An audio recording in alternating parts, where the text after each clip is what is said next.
I'm going to answer 5 questions about the play and how we feel about the women in the play playing hockey.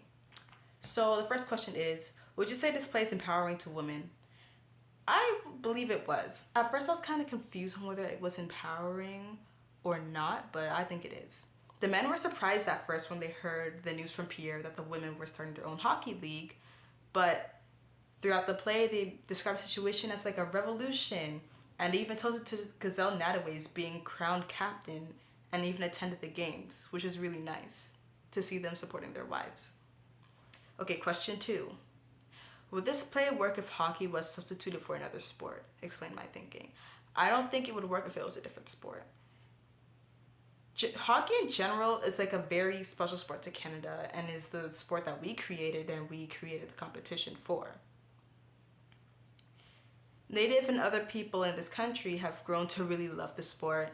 And if this was replaced by another sport that was a Canadian, say for example, baseball, I mean, yes, they like back then all sports in the 1990s, women playing sports wasn't exactly unheard of, but there was like a stigma around it. So, yes, maybe it would still be revolutionary. However, it would not the people in the play would not feel the same way about the girls playing a sport that than they do when they're playing hockey, because hockey is an important sport to Canada. So it's not only just the women representing Canada, but it's them representing being able to be native and do what you want to do and not have to fit a stereotype or fit in a box. Question 3. Why do I think that Thompson Highway decided to include so much crudeness and violence in the play? I think the reason that he included so much profanity and violence was to represent the harsh reality of living on a reservation. In the Manitoulin Island documentary, we learned that there were many that suffered from depression, alcohol abuse, and trauma, and inflicted on themselves and others with this trauma.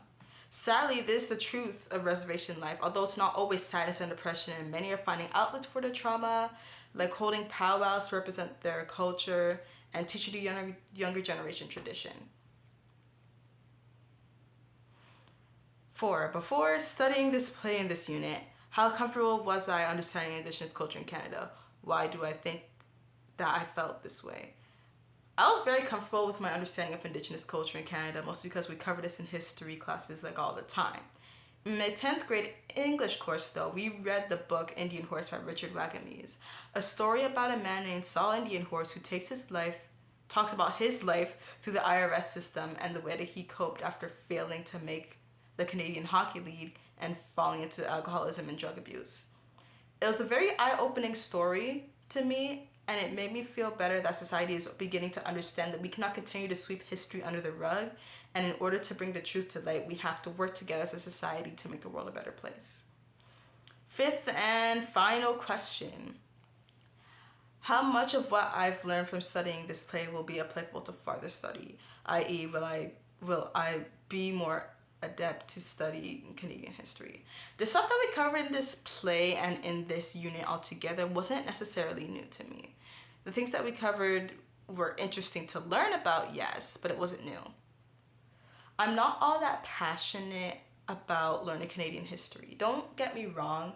I know it's important that we strive to learn more about the past and stuff like that, but I just find it kind of boring, mostly because it's stuff that we cover in school. As to, for example, if I was learning the history of music, which I do in school, but it's something I'm passionate about.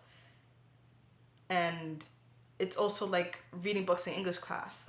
If we were reading the book from like last week, A Lesson About Dying, I found that a very depressing story and I didn't like it all that much. But reading any other book, I love reading. I read it a lot.